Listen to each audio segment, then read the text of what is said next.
Governor Newsom taking shots at Florida Governor Ron DeSantis and his policies while drawing a contrast with California. This 30-second spot is airing today only on Fox News stations in Florida. All right, I want to bring in Seema Mehta from the LA Times. She covers politics and elections. Her latest article, in fact, is on this new ad from the governor. Welcome, Seema. Thank you so much for being with me tonight. Thank you for having me on. Okay, let's start with the strategy, the why. Is Newsom positioning himself for the presidential race 2024 or 2028? Back in May, he told reporters he has, quote, sub-zero interest in running in 2024. Should we believe him? Well, I mean, he has no choice but to say that, especially since, Team Biden insists that President Biden is running for re-election. As a Democrat, he can't express any interest, as long as that's the case. That said, if for some reason President Biden does not run for re-election, that could create a whole new scenario where a lot of Democrats across the country eye it. So, so there's a lot of unknowns in the future. In addition, you mentioned Governor DeSantis, but, also former President Trump lives in Florida. These are two candidates who, a lot of people think are going to run in 2024. These are two Republicans that Newsom has enjoyed trolling in the past, and I'm sure we'll see him troll in the future. So I think there's a number of reasons that might have driven this advertisement. Well, he has really been on this sort of national level crusade, it seems, since the leaked draft of Roe v. Wade. So I want to remind you and our viewers what Governor Newsom said about his own party. This is back in May. He took quite a few jabs here. Where the hell's my party? Where's the Democratic Party? Why aren't we standing up more firmly, more resolutely? Why aren't we calling this out? This is a concerted, coordinated effort. And yes, they're winning. They are. They have been. Let's acknowledge that. We need to stand up. Where's the counteroffensive? All right, so isn't that another moment in time where it seems that he is on that national level trying to make his mark for that presidential run? Exactly. I mean, I think he's trying to capture the frustration of Democrats across the nation who have been frustrated over a number of Supreme Court rulings, a number of congressional decisions.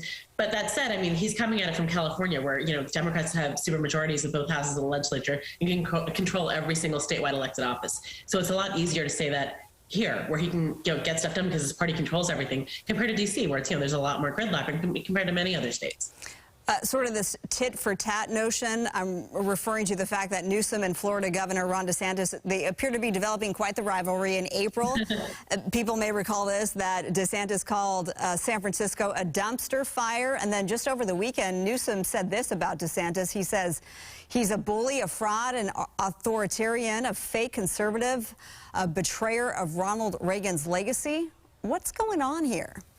I mean, clearly, the two of them seem to enjoy using each other as a foil, but, we should look back in history. This isn't the first time. I mean, Republican governors have long enjoyed coming to California, whether it was Rick Perry from Texas or, or other people, or Governor Romney when he was running for president in 2012, to use California as a foil, whether on the economy, whether on businesses, whether trying to poach businesses. For Romney, when he came here, he had an event outside of Solyndra during this sort of controversy over funding for clean energy programs. So this is the latest iteration of something we've seen for quite some time. And also, we've seen Californians go to other states and do the exact same thing.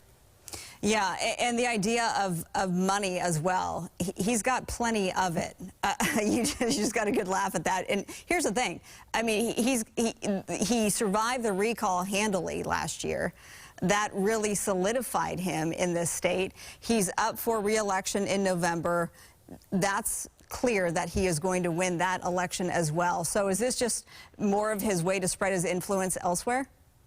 Right. I mean, these ads that he aired in Florida for one day on Fox News, they cost $105,000. He, as of the end of May, was sitting on top of $23 million. So this is like, for me, this would be like the change I find in my couch. So this money is nothing. A lot of national media attention he has gotten because of this is worth so much more than the amount he spent on it. I looked last night. So before the ad even aired in Florida, as of last night, it had been viewed 1.4 million times on Twitter, at about 100,000 times on YouTube. And I'm sure those numbers have grown dramatically since then. So he has gotten more mileage out of this tiny little spend than what it was worth. And in addition to that, you're right. I mean, because he beat back the recall so handily, he took out some of the people some of the candidates, or some of the Republican candidates who people thought could actually challenge him for re-election. And so now he's facing off against a state senator, Brian Dahlia, who is not very well known in the state, who doesn't have a lot of money, and who, I mean, unless something changes really dramatically, I mean, something really dramatic would have to happen for, for this to become a close race. Yeah, because California is such a blue state. Exactly. Okay, so here in California, we have housing affordability issues. Our homelessness crisis is an issue, of course, increasing crime rates, the highest gas prices in the nation. So in terms of the pushback on the fact that he is more on this national level as opposed to, hello, here we are in the state of California, help us with these issues here. I want to play this clip. This is last night Mike Netter, one of the organizers of the 2021 effort to recall Governor Newsom.